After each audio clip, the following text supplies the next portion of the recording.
낙담한 비선의 딸 그리고 펑펑 쓴 전두환 전 대통령의 아들 얘기입니다. 전 전 대통령의 아들 얘기부터 좀 해봐야 될 것 같아요. 어젯밤부터 지금까지 계속 화제가 되고 있는 뉴스입니다.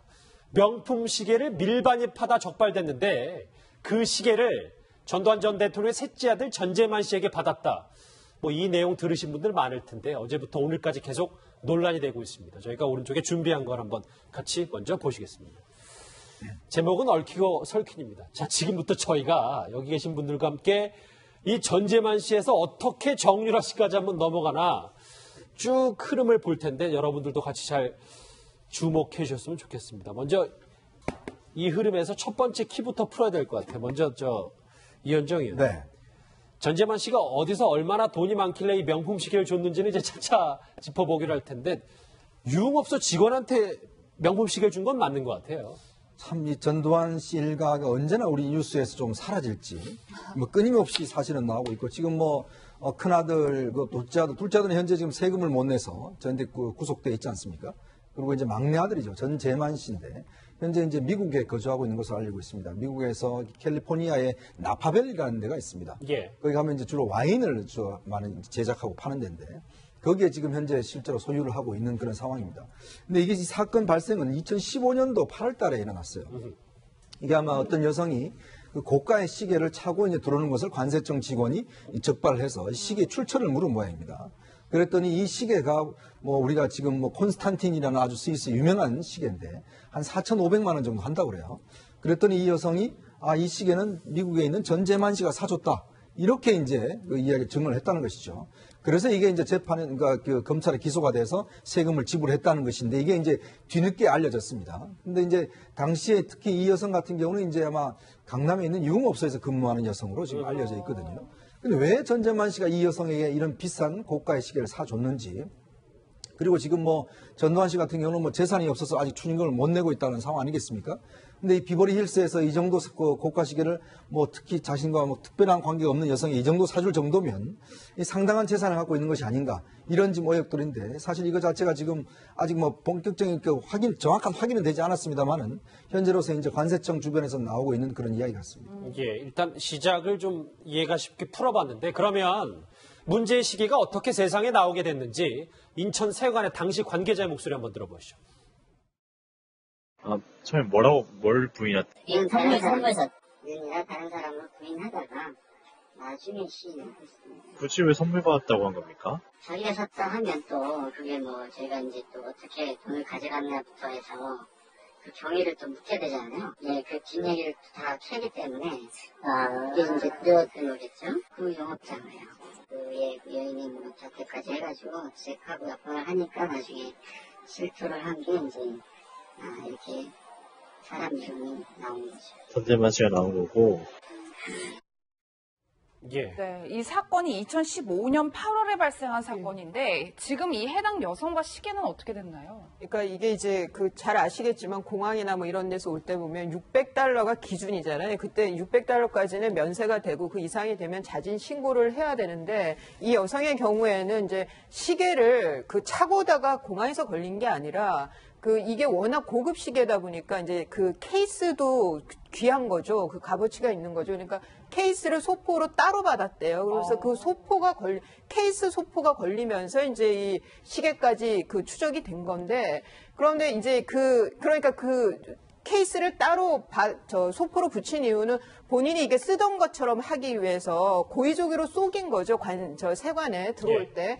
그렇기 때문에 이렇게 고의적으로 신고를 하지 않은 경우에는 이 시계는 압수가 됩니다. 예, 그리고 벌금을 받게 되는데 2천만 원 기준으로 해서 2천만 원 미만일 때는 관세청장이 벌금을 부과를 하고요. 아닌 경우 그 이상이 되는 경우에는 검찰에 고발을 해요. 그래서 이 여성의 경우에는 이제 검찰에서 벌금형을 받은 거죠. 이제 그 법원을 통해서 벌금형을 받은 건데요. 이렇게 고의적으로 이렇게 밀반입을 하는 경우에는 밀반입 물품 자체가 범죄의 범죄품이기 때문에 이럴 때는 압수가 됩니다. 예, 변호사님, 근데 사준 사람, 그러니까 재만 씨에게는 어떤 법적인 영향은 전혀 없는 건가요? 전제만은 그냥 자기는 선물 준 거고 신고해야 될 의무는 세관에 신고해야 될 의무는 여성한테 선물 받은 여성한테 있기 때문에 이 문제 때문에 전재만 씨가 뭐 관세법 위반은 아닌데 문제는 이제 이렇게 4천만 원이 넘는 고가의 시계를 이렇게 선물을 할 수 있는 정도면 도대체 돈이 얼마나 있으면 그 재산의 출처는 어디냐고 다시 이제 역추적이 가능한 거죠. 그럼 결국 아버지 전두환 전 대통령의 비자금 아니냐라는 의심을 사기에 충분하죠. 그렇죠. 말씀하셨던 것처럼 그게 핵심 아니겠습니까? 과연 전재만 씨는 도대체 얼마나 많은 돈을 갖고 있길래 이런 명품 시계를 쉽게 선물해 줬을까? 민주당의 안민석 의원 오늘 이렇게 얘기한 적이 있습니다. 미국의 그 전재만 씨의 와이너리 이제 그 와인을 만드는 공장 그리고 이제 포도밭 그거하고 이제 뭐 어마어마하게 비싼 미국의 저택이 있다고 그래서 놀라운 사실이 그 고급 와인 아주 고급 와인인데요. 온다도로라는 와인이 이 와인이 2010년 11월에 우리나라에서 G20 정상회담이 이명박 정권 시절에 있지 않습니까? 온다도로가 그때 정상회담의 금배 와인으로 사용되었던 것이 이 전재만의 와이너리 다이나라라고 그러거든요. 그러니까 성무 소장님, 네. 미국에서 1,000억 원대 이상의 와이너리, 그러니까 와인 농장을 소유하고 있다는 건데 이거를 어떻게 봐야 됩니까? 이제 이 소유를 하게 된 경위가 이제 어떠느냐 이런 걸 우리가 따져봐야 되는데 그럼 전재만 씨 개인 거냐 하니까 장인과 지금 동업을 하고 있는 형태로 공동 소유로 되어 있다고 합니다. 근데 이제 그러면은 이게 어쨌든 그 돈이 어디서 그 어마어마한 돈이 어디서 나와서 이걸 소유했을까? 결국 전두환 전 대통령의 비자금의 일부가 아닌가 이렇게 봅니다. 예. 심지어 장인의 그 돈조차도 사실은 전두환 전 대통령의 비자금을 관리해주고 있는 것이 아닌가 이런 지금 추측도 많이 나오고 있거든요. 사실 그때도 이 포도원을 뭐 우리가 영상을 통해서 본 적이 있습니다. 한참 비자금지 추징하고 할 때. 저기 좀 화면에도 준비가 돼 있어요. 예, 화면에도 나오는데요. 사실은 이제 캘리포니아가 사실은 포도의 주산지죠. 우리가 뭐 흔히 아몬드라든지 오렌지만 이야기를 하는데 실제로는 이제 포도의 주산지고 이 포도 농장을 만들고 여기서 포도를 따고 할 때 이제 그 노동자들의 노동 착취 이런 것 때문에 아주 그 문학 작품으로도 이게 나오는 곳이죠. 그 유명한 계곡 그 나파밸리라는 데가 이제 더 주산지고 유명한데요. 이게 15만 평 정도입니다. 15만 평 정도면 어느 정도 규모가 하면 지금 청와대 전체 부지, 그다음에 전남도청에 있는 그 전체 부지가 7만 평이 조금 넘습니다. 그거의 2배니까 어마어마한 규모의 면적이다 이렇게 보시면 되겠습니다. 예, 저희 고 박사님 저희가 이렇게 관심을 갖는 이유는 아무래도 아버지 전두환 전 대통령은 전 재산이 29만 원밖에 없다고 했는데 아들은 뭐 1,000억 원대 와이너리를 운영하고 있고 유흥업소 여직원에게 4천만 원이 넘는 시계를 선물하면서 저희가 관심을 가질 수밖에 없는 거잖아요. 그 돈이 어디서 나왔을까요? 전재만 씨가 뭐 자기가 번 돈도 일부 있겠지만 그 엄청난 돈, 1,000억 원 이상이 되는 그런 와이너리를 갖고 지금 있는데 사실은 장인 그 이희상 씨라고 동원그룹 회장입니다. 이분이 또 유명한 게 그 비싸다는 페라리 승용차를 몰고 다니신 분인데 동화원은 원래 제분회사인데 그 이후에 이런 와인 사업, 수입차 사업을 하다가 기울어가지고 지금은 아마 사조그룹으로 넘어갔을 텐데 그러니까 어쨌든 전재만 씨 장인도 부자였어요. 네, 이희상 씨도 아주 부자였죠. 그런데 이것을 지금 공동 소유로 하고 있다는 것은 그 상당 부분이 말하자면은 전재만 씨한테 나온 거고 그 전재만 씨의 돈은 전두환 전 대통령의 비자금에서 나온 것 아니겠느냐. 그런 차원에서 본다면은 지금 전두환 전 대통령이 추징금도 완납하지 않은 상태에서 29만 원밖에 없다. 이런 것들이 그 이전에도 뭐 그런 얘기가 나오기 이전에도 전두환 씨가 뭐 어디 스위스 어디로 빼돌렸다, 미국 어디로 빼돌렸다 이런 얘기들이 돈을 이렇게 빼돌렸다는 얘기도 나왔고 또 동화원 그룹 자체가 전두환 씨의 비자금 저수지다 이런 얘기까지 나왔기 때문에 이 와이너리 소유를 하고 있는 전재만 씨가 엄청난 재산을 갖고 있고 그 돈이 많다 보니까 5천만 원짜리도 우리들 뭐 10,000원 쓰듯이 이렇게 지금 시계를 선물한 거 아니겠습니까? 준비한 건 보시면 이제 명품 시계로부터 타고 들어간 이 흐름이 사실 뭐 네 분 다 공통적으로 말씀하셨지만 다 이 돈이 전두환 전 대통령 비자금에서 나온 셋째 아들에게 간 거다. 그래서 뭐 1,000억 원대 포도 농장도 소유하고 있던 거다. 이러는데 사실 전재만 씨는 전두환 추징법이 시행되기 전에 호화 주택을 금매 처분하라던 조항도 있었습니다. 그 목소리 한번 들어보시죠. Many times you have to book way in advance. Okay. So you got to get on the mailing list. It's very difficult. All right. This is a very private place. This It's is not like the other wineries. There's really one large bedroom, the office, and when the Chuns were living here, this is where their daughter slept. In this room. They wanted to live closer to the winery, so that now they live right next door to the winery. They literally can walk to the winery.